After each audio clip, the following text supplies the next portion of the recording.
Que el Señor les bendiga. Un privilegio nuevamente estar aquí para compartir la palabra del Señor. Ya casi un año vamos a cumplir nosotros allá sirviendo en una misión en Acolman, llevando la palabra allá. Pero me da mucho gusto verlos y espero en el Señor que tengan un bendecido año, cada uno de ustedes. Y me da mucho gusto que voy a compartir hoy la palabra del Señor. Siempre será un privilegio compartir la palabra del Señor. Muy bien, hermanos. Les invito a abrir sus Biblias ahí en Evangelio de Juan, Evangelio según San Juan, capítulo 17. Y vamos a estar leyendo los versículos 20 al 23. Evangelio según San Juan, capítulo 17, versículos del 20 al 23. Al 23. Ahí vamos a estar en esta tarde meditando y también conociendo lo que la palabra de Dios tiene para con nosotros. Cuando tiene ese pasaje, de favor, se pone de pie si puede hacerlo por reverencia a la palabra del Señor. Y yo voy a hacer lectura de esta porción de la palabra. Juan 17, Evangelio según San Juan 17, versículos 20 al 23. Leemos así en el nombre del Padre, del Hijo y del Espíritu Santo. Mas no ruego solamente por esto, sino también por todos los que han de creer en mí por la palabra de ellos, para que todos sean uno como tú, oh Padre, en mí y yo en ti, que también ellos sean uno en nosotros, para que el mundo crea que tú me enviaste. La gloria que me diste yo les he dado, para que sean uno, así como nosotros somos uno. Yo en ellos y tú en mí, para que sean perfectos en unidad, para que el mundo conozca que tú me enviaste y que le has amado a ellos como también a mí me has amado. Vamos a tener una palabra de oración. Señor, te damos gracias por este día, por tu santa palabra. Rogamos, Señor, que hoy hables a nuestro corazón y que nos ayude, Señor, a tener el deseo de cumplir tu voluntad en ser una iglesia unida, una iglesia que hace tu voluntad y que por lo tanto puede traer gloria a tu nombre y almas para ti. Gracias, Señor, por este tiempo. Gracias por tu palabra bendita que será predicada, Señor, que tu Espíritu Santo la use, Señor, para sensibilizar nuestros corazones. Te damos gracias en el nombre de Jesucristo nuestro Señor. Amén. Pueden tomar sus lugares, hermanos, hermanas. Muy bien, hermanos, nos gusta estar en unidad. Es algo importante, es algo bueno. En la mañana cuando llegué, estaba el hermano Daniel ahí y me dijo, vamos a pasar a orar. Entonces pasamos, tuvimos un tiempo muy precioso de oración por los cultos que íbamos a tener, que estamos teniendo durante este domingo. Y estábamos en comunión orando. Qué hermoso es tener unidad en los propósitos de Dios, en lo que Dios quiere hacer. A todos nos encanta que nos digan, hermano, hermana, estoy orando por ti. Eso es algo bueno, a mí me anima mucho que alguien me diga, estoy orando por ti. Y si esa persona que me dice eso sabe mi necesidad, eso me da mucho ánimo, mucha esperanza en el Señor. Y es algo bueno, estoy orando por ti. Pero ¿saben qué es más precioso, hermanos? ¿Sabía usted que Cristo oró por usted? Que tú y yo estábamos en la mente de nuestro Señor Jesucristo y que Él pidió por ti y por mí. Y la segunda cosa importante será, ¿y qué pidió Jesús al Padre? Dios Hijo pidiéndole a Dios Padre, hermanos. Qué hermosa oración encontramos en el Evangelio de Juan capítulo 17. Se le ha llamado la oración sacerdotal de Jesús. A mí me gusta llamarle la última oración, porque está en una sección de las últimas cosas. Capítulo 13 al capítulo 17 hay instrucciones que el Señor da y son las últimas que va a dar, y termina con esta oración preciosa por ti y por mí. Antes de ser entregado, antes de ser juzgado, antes de ser crucificado. Qué hermosa oración el Señor hace por nosotros. Y tú y yo estábamos en su mente.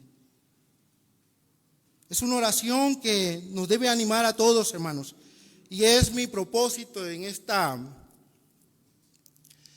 tarde que podamos, en la voluntad de Dios, cumplir la voluntad del Señor para nuestra vida. En primer lugar, hermanos, encontramos en esta oración del Señor que el Señor ora por la iglesia futura de todos los siglos.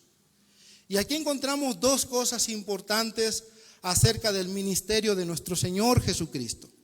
Por un lado, encontramos a Jesús como sumo sacerdote, levantando a todo el pueblo de Dios, a los que han de creer en Él, delante de Dios. Pero también vemos su ministerio de profeta. El Señor puede ver a todos los que creerán en Él. Los que han creído, los que están creyendo y los que creerán en Él. Qué hermosa oración encontramos. Eso lo encontramos en el capítulo 17, versículo 20. Mas no ruego solamente por estos, sino también por todos los que han de creer en mí por la palabra de ellos. No solamente encontramos al Señor levantando a la iglesia de todos los siglos, a los que creen, sino encontramos la iglesia verdadera. La iglesia verdadera está compuesta por todos los que han creído en Jesucristo. Encontramos aquí entonces el objeto de la salvación. ¿Quién es? Jesucristo. Encontramos aquí el medio de la salvación. ¿Cuál es? La fe. Todos los que han de creer. Y encontramos aquí también el instrumento. Todos los que han de creer por la palabra de ellos. ¿La palabra de quién?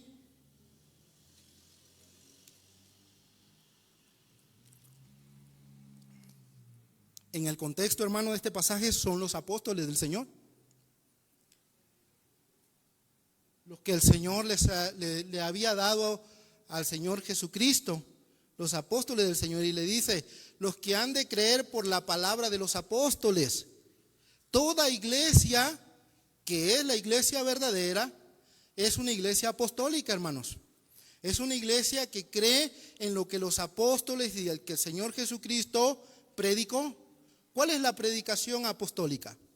La encontramos en varias partes de las Escrituras, pero hay un pasaje que a mí me encanta mucho y está en Hechos 16:31, donde después de aquel terremoto que abre la cárcel, las puertas se abrieron, las cadenas se cayeron, Pablo y Silas están presos, el carcelero, que era el que estaba cuidando a todos, se va a suicidar, pero Pablo y Silas le dice, no te hagas daño, todos estamos aquí. ¿Y cuál es la respuesta de él? Señores, ¿qué debo hacer para ser salvo?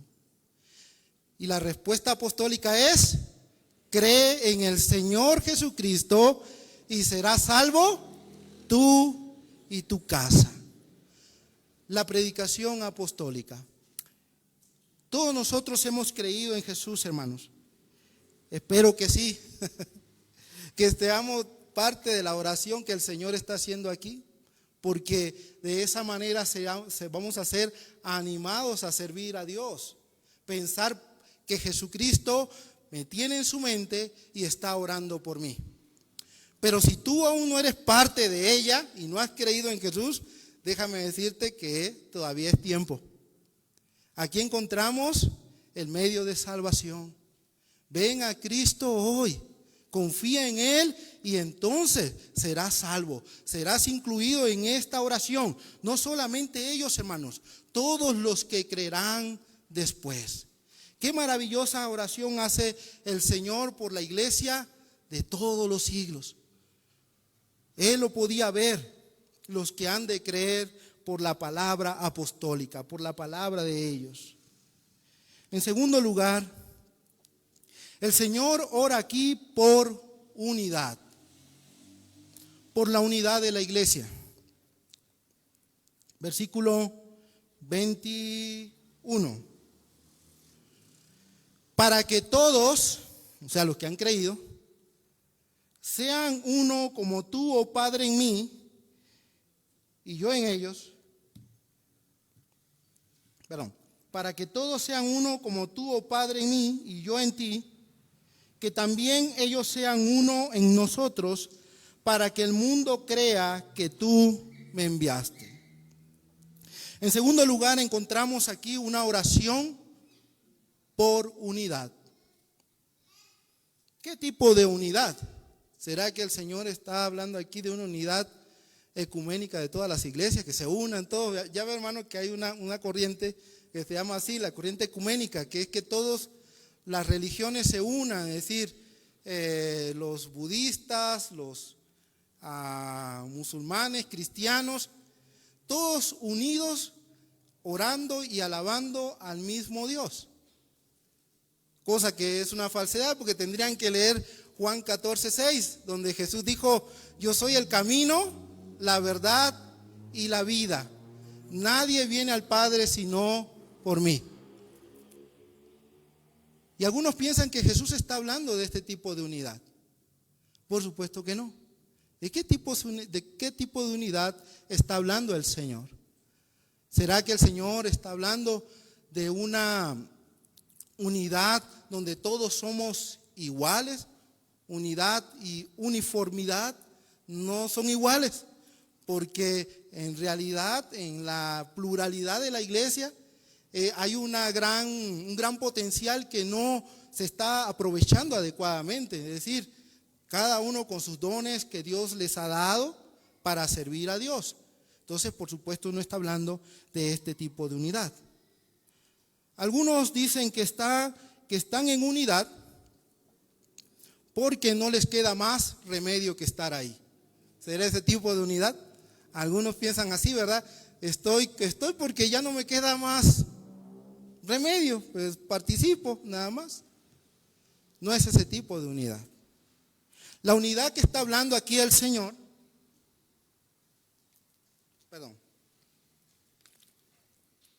la unidad que quiere Dios, Jesucristo en su oración, es una unidad que tiene que ver con la unidad que Jesús tiene con su Padre. Ahí claramente lo dice en el versículo 22. La gloria que me diste yo les he dado para que sean uno, así como nosotros somos uno. La unidad que quiere el Señor es una unidad que tiene que ver con Jesucristo y su Padre Celestial. Ahora, ¿qué tipo de unidad es esta? En primer lugar, es una unidad de propósito. Hay un propósito en que Cristo viniera a este mundo.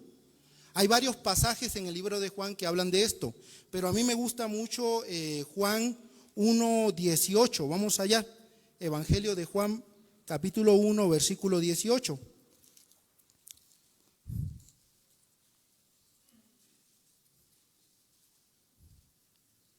Juan 1:18.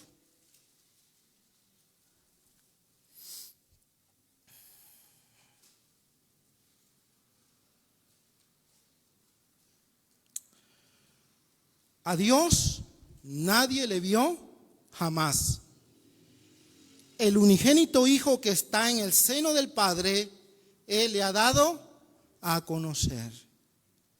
Jesucristo es la manifestación perfecta de Dios. Si pudiéramos ver en Jesucristo a Dios, ¿qué veríamos de Él? Veríamos su gracia, veríamos su amor, veríamos su misericordia por cada uno de nosotros. Entonces encontramos la manifestación perfecta de Dios en Jesucristo. ¿Quieres saber cómo es Dios? Entonces mira a Jesucristo. Él va a enseñar completamente cómo es Dios. Otra, es también la unidad que se refiere el Señor y que tiene Jesús con su Padre Celestial. Es una unidad que tiene que ver con obediencia. Vamos a leer Juan 17, pero el capítulo 1 del pasaje que estamos estudiando. Juan 17, 1.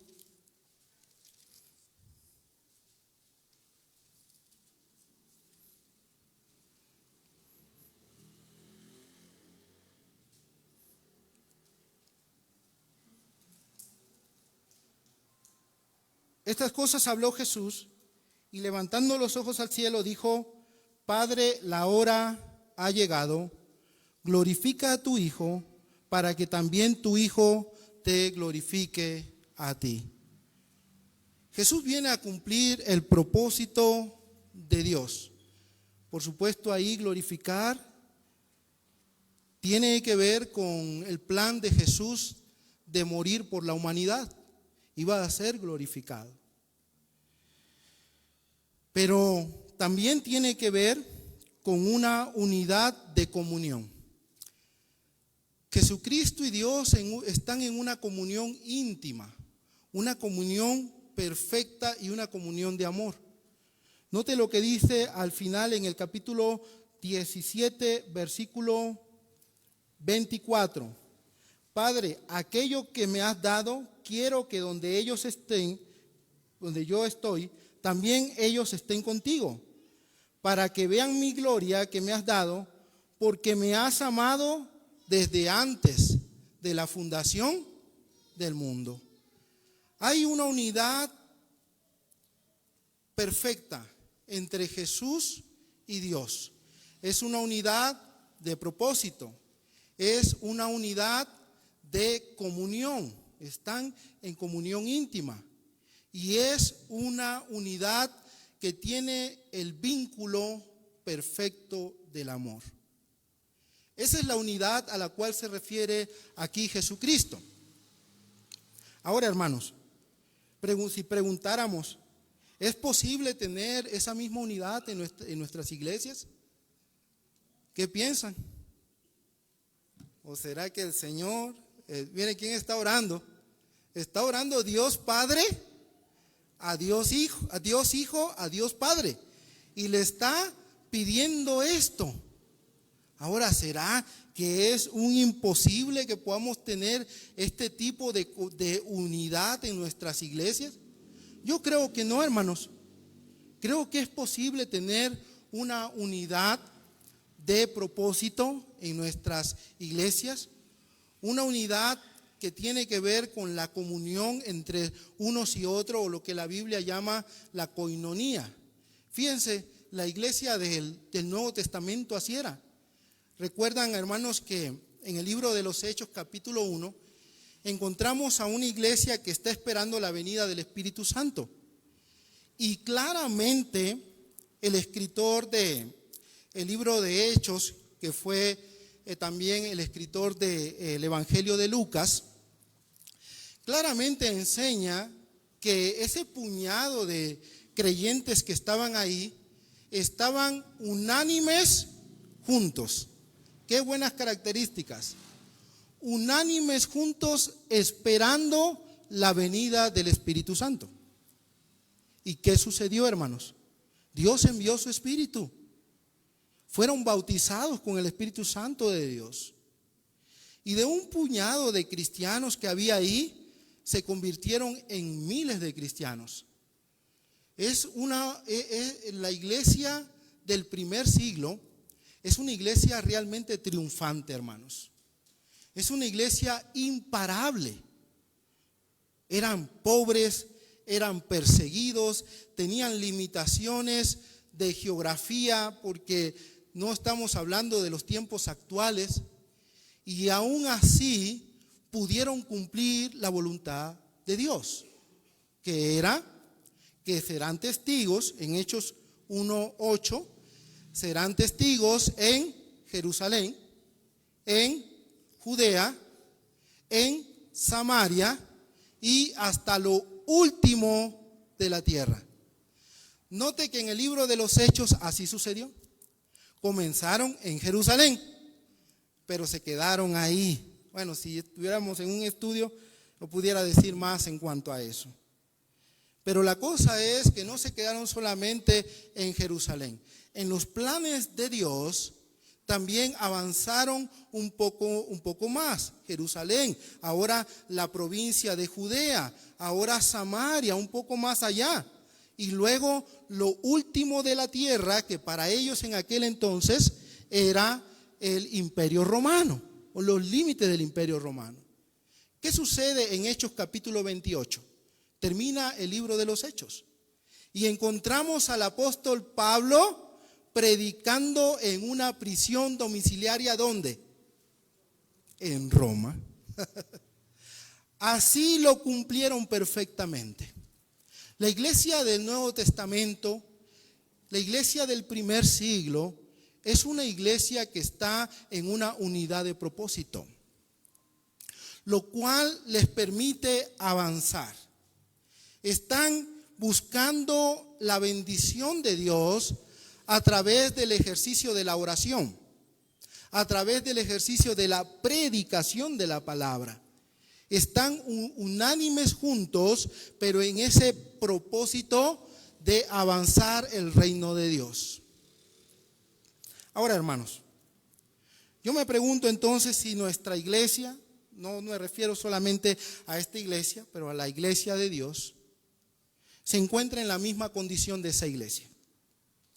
Si realmente tenemos una unidad de propósito, una comunión en Dios y entre nosotros, y un vínculo de amor, podremos tener diferencias, como en todos lados hay, hermanos, ¿verdad? Que no hay diferencias, sería muy raro, porque como bien dice un dicho, cada cabeza es un mundo de cosas ahí.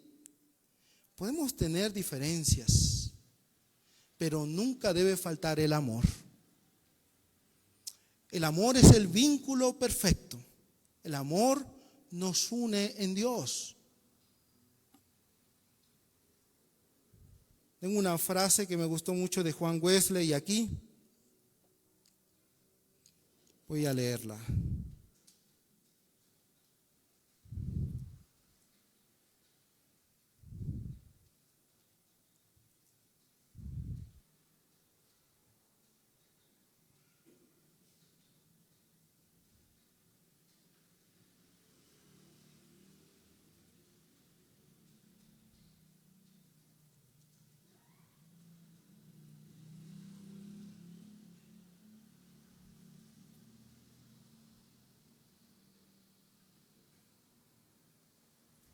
Dice que en todo se debe tener caridad o amor. Puede haber diferencia de muchas cosas, hermanos, pero el amor es algo que no debe faltar en ninguno de nosotros. La iglesia del primer siglo era así. Con razón pudo avanzar rápidamente el evangelio con un propósito definido en sus vidas. Nuestras iglesias también deben tener una unidad de propósito. Tampoco quiere decir que la iglesia sea de forma uniforme, es decir, todos iguales como los uniformes escolares o los uniformes militares, todos igualitos. No, hermanos, porque cada uno la verdad es que la iglesia es muy diversa. Tenemos diferentes dones, diferentes talentos, y pueden ser usados para la gloria de Dios. Entonces, definitivamente no significa eso. Decía la madre de Calcuta, decía ella de la siguiente manera: yo puedo hacer lo que ustedes no pueden hacer. Ustedes pueden hacer lo que yo no puedo hacer. Pero juntos podemos hacer grandes cosas, grandes cosas. Y creo que aplicándolo a la vida cristiana y a nuestra iglesia, hermano, juntos podemos hacer grandes cosas para Dios. Si estamos unidos en un propósito, en comunión y en amor perfecto para Dios. En tercer lugar, el Señor habla aquí en su oración acerca de los resultados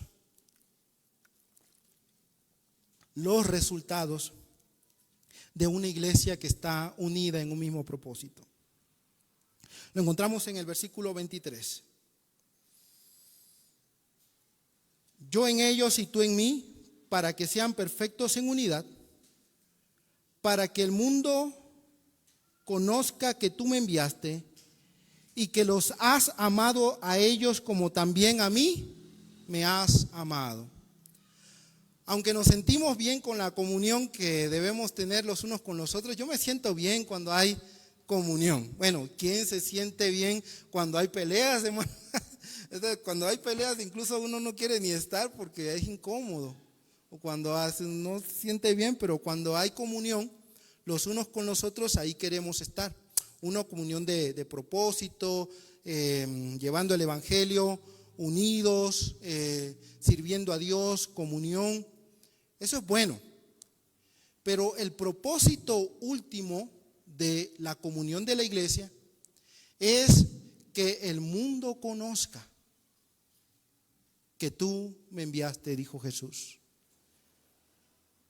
El propósito último de la unidad de la iglesia es misionológico. Tiene que ver con las misiones. Note aquí que dice mundo.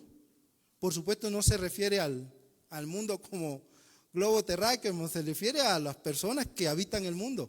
Y en el contexto sería ¿quiénes? Los que no han creído en Jesús. ¿Cuántos no han creído en Jesús? Hay muchísimos, hermano. Y en el mundo entero también. Pues nada más aquí en México, ¿cuántos, hermano? Que no han creído en Jesús. Bueno, el propósito último de la unidad de la iglesia es que podamos compartir con otros el mensaje del evangelio. Que el reino de Dios sea extendido, ¿sí? Viendo una iglesia unida y una iglesia que avanza. Pero hay peligros en esto. Y uno de ellos es la apatía. La apatía es terrible, hermano, no solamente en la iglesia, en todo, en todo. Queremos hacer grandes cosas para Dios, pero la apatía no nos permite avanzar. La apatía es como cadenas en los pies de la iglesia. Les hace ser pesados a la hora de avanzar. No permite avanzar la apatía. Pero creo que es algo que con la ayuda de Dios se puede superar. Dios nos ayuda entonces, hermanos, a poder ver aquí la necesidad urgente de ser un pueblo unido. Un pueblo unido. Que otros puedan ver a Dios en nuestra iglesia, a Dios en nuestra vida, a Dios en la familia. Qué buen testimonio es ver una familia unida. Es un buen testimonio para la comunidad, para la iglesia, aunque no lo es todo porque debemos seguir predicando el evangelio, pero sigue siendo un testimonio al mundo. De la misma manera, la iglesia unida va a poder ser un testimonio al mundo acerca de Jesucristo. Y también dice aquí en el versículo 23, para que el mundo conozca que tú me enviaste. Y en segundo lugar, y que los has amado a ellos como también a mí me has amado. El propósito de ser una iglesia unida es que el mundo conozca el amor de Dios también. Yo hablaba con alguien un día, y uno de estos días, y entonces esa persona me dijo, Dios le bendiga, Dios le bendiga. Entonces le pregunté inmediatamente, ¿conoce usted a Dios? Y entonces él me miró y me dijo, ¿y tú conoces a Dios? Y le dije, sí lo conozco. Es más, hoy hablé con él, se quedó muy raro. Me dijo como loco. Hoy hablé con él. Digo, y dice, caray. Digo, sí. ¿Y sabes qué? También él me habla a mí. más extrañado. El hombre estaba alcoholizado, pero yo creo que se le quitó un poco el cómo andaba, porque, hermanos, el mundo tiene que saber que Dios es un Dios de amor, que Dios los ama, como nos ama también a nosotros. ¿Cuánto te ha amado el Señor? ¿Cuánto, hermano? Si pudiéramos medir cuánto nos ama Dios, hermano, no hay forma de medirlo, es insondable. Por eso dice Jeremías 31, con amor eterno te he amado. ¿Cómo es ese tipo de amor? Nosotros podemos amar por un tiempo, podemos estar amando, pero el amor de Dios es eterno. Y con ese tipo de amor Dios te ha amado a ti y ama también a aquellos que aún no le han conocido. Qué bueno decirle entonces, mira, Dios les ama. Dios quiere tener una relación personal con usted. Es muy importante, hermano. La iglesia entonces no solamente es una iglesia unida en sus propósitos, pero ese propósito da testimonio al mundo y entonces el mundo conoce a nuestro gran Dios de amor. Warren Wiersbe, gran escritor, predicador de la palabra. Dice mi esposa que no pasó, pero yo le digo que sí, que yo escuché predicar a Warren Wiersbe. No sé si quizá fue un video que vi, no lo sé, pero él fue algunas veces al seminario donde yo estudié, y también varios de los que están aquí también estudiaron, y él dice algo interesantísimo, hermanos, que creo que lo voy a agarrar, lo voy a agarrar para mí como filosofía de vida. Warren Wiersbe dice, hablando sobre la parábola del buen samaritano, dice que hay varias filosofías en esa porción muy conocida. La primera es la del ladrón. La filosofía del ladrón es, lo tuyo es mío y te lo voy a quitar. Así piensa el ladrón.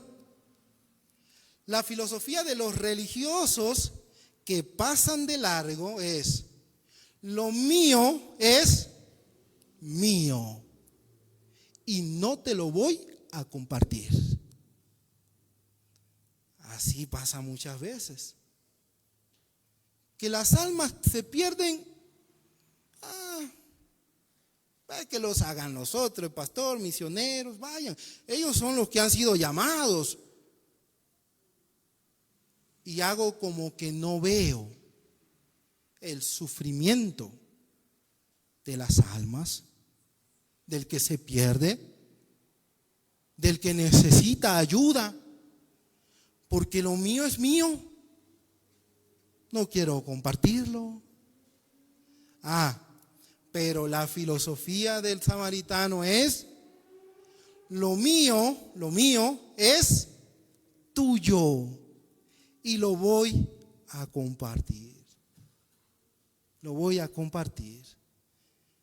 No sé cuánto tiempo más me quede sirviendo al Señor, hermano, pero ya estoy en el piso de los 40 y un poquito más. Pero los años que el Señor me permita, quiero tomar esa filosofía de vida. Quiero compartir con otros lo que el Señor ha puesto en mi corazón. Lo que el Señor me ha dado, porque eso se va a quedar en otros y yo no me lo voy a llevar. Y hermano, el viernes estaba compartiendo en la extensión que tiene el seminario, el Semimex tiene ahí en Martín Carrera. Gracias a Dios por las puertas que Dios está abriendo para el seminario. Y estoy dando una clase y le decía a los hermanos, miren, yo amo enseñar los métodos de estudio bíblico. Es una de mis pasiones, es enseñar hermenéutica y todo eso. Y le digo, yo quiero compartir mi corazón con ustedes. ¿Qué harán con eso? Yo espero que lo usen bien, que de ahí salgan buenos expositores, que puedan examinar bien la Biblia y que puedan ver las cosas y que estoy enseñando. Pero hermanos, es necesario entonces que el mundo conozca, que otros puedan saber cuál es nuestro propósito en la vida. Hay un folleto que dice, ¿cuál es tu propósito en la vida? Es buena pregunta para nosotros. Es decir, ¿para qué estamos aquí? ¿Te queda para tener buenos tiempos? Hermanos, los tiempos son malos. El Señor oró en Mateo 24, 25. El Señor nos instruye ahí y dice, habrá guerras y rumores de guerra. Y este año las he visto tan cerca, hermano. Antes parece que estaban lejos allá en Medio Oriente. Ya está tan cerquita. Los tiempos son malos, pero antes que Cristo venga, hermanos, vamos a llevar a varios a Cristo. Vamos a predicar el Evangelio. Vamos a buscar a Cristo y tener un propósito en nuestra vida, en nuestra iglesia. Queremos hacer grandes cosas para Dios. Pero hay un hombre que hizo grandes cosas para Dios y se llamó Isaías. Y entonces él está en Isaías capítulo 6 y él ve la gloria de Dios. Porque está buscando la presencia de Dios. Y al ver la gloria de Dios no le queda más que decir, Señor, heme aquí, envíame a mí. Creo, hermanos, que nosotros debemos buscar la presencia de Dios. Es bueno tener tiempos agradables, tiempos juntos, hacer comidas y todo eso. Eso está bueno. Pero, hermanos, tenemos que tener un propósito y decir, ¿qué vamos a hacer en este mundo? ¿Hacia dónde vamos? ¿Cuánto tiempo nos resta antes que Cristo venga? Los tiempos son malos, son difíciles. Pero la iglesia tiene un mensaje que dar. ¿Quién les va a predicar, hermano? ¿Quién va a anunciar? ¿Quién va a ir? ¿Les van a decir a los que no creen en Jesús, los compañeros de trabajo que no conocen? No. Los vecinos que no conocen, no. Tú y yo tenemos un mensaje, hermano, como dijo Jesús, es un tesoro que es el Evangelio. Y en unidad podemos nosotros compartirlo con otros. Dice Jesús, para que el mundo, y ahí Jesús está pensando no solamente en una parte del mundo, sino de forma de misión, hermanos, completamente. El mundo conozca que tú me enviaste y que los has amado. Nosotros tenemos ese propósito de hacer la obra de Dios. Romanos 10, 17. La fe viene por el oír y el oír por la palabra de Dios. La palabra de Dios debe ser predicada, anunciada, creída. Entonces Jesús nos habla en esta oración de varias cosas preciosas. En primer lugar, ora al Señor Jesucristo, a su Padre, por la iglesia de todos los siglos, es decir, la iglesia futura para Él, pero para nosotros, y si vinamos hacia atrás, todos los santos, todos los que han creído, todos los que creerán. Jesús ora por la iglesia futura. El verbo aquí está en futuro, hermanos. Los que han de creer en el futuro. Él los podía ver ya. Los que han de creer. En segundo lugar, ora por una unidad, pero no cualquier unidad. Una unidad de propósito, una unidad de comunión, una unidad de amor, Y en tercer lugar, ora por los resultados de esa iglesia unida, que el mundo conozca que Dios ha enviado a Jesucristo, que el mundo conozca el gran amor de Dios. Ese es el propósito. Hace algunos años, cuando yo estaba estudiando en el seminario, tuve una clase que era para hacer campamentos. Ahí nos enseñaban cómo hacer campamentos. Y al principio, cuando estábamos planificando esta clase, este campamento, el profesor nos dijo que el examen final sería que hacer el campamento. El examen final es hacer el campamento. Y habíamos pensado un campamento para los jóvenes que estaban estudiando, jóvenes entre 20 y 40 años. Este era el rango de edades y la población que íbamos a atender en el campamento. Pero por alguna razón el propósito cambió y ahora no solamente era esa población, sino que incluía a los maestros, a los administrativos, a todos los que estábamos ahí. Entonces dije yo, hoy va a ser un desastre porque muy de diferentes edades y cómo lo vamos a hacer. Y estuvimos orando y el Señor nos dio el título para el campamento, era Solo Uno, así se llamaba. Y fueron 2 días, pero después de esos 2 días yo tuve grandes lecciones de Dios para mi vida en cuanto a la unidad. Porque allí vi a maestros haciendo cosas que pues no los hubiera visto en el salón de clases. Los vi compartiendo con los alumnos de diferentes edades.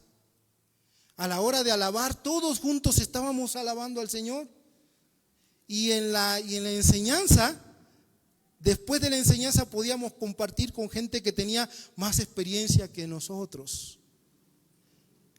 El Señor me mostró a través de esta lección, hermanos, que la unidad es importante.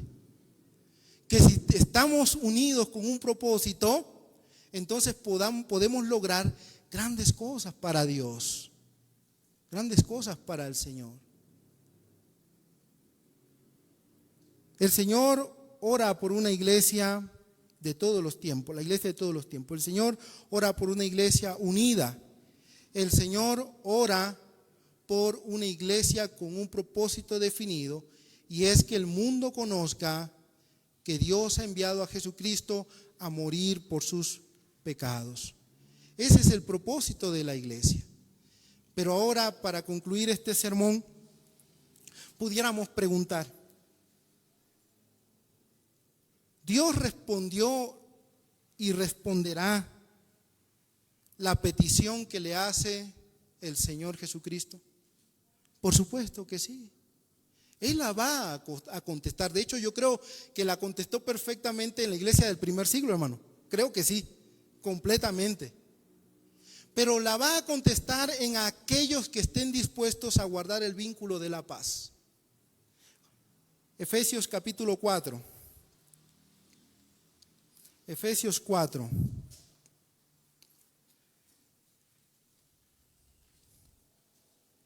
Es la exhortación del apóstol Pablo a la iglesia.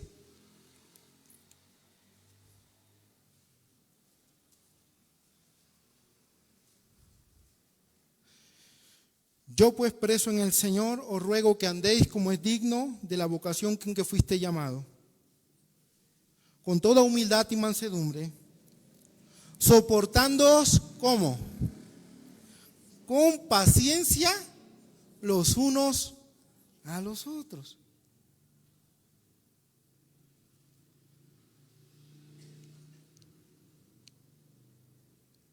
En amor, solícitos o dispuestos a guardar la unidad del Espíritu, que es el vínculo de la paz.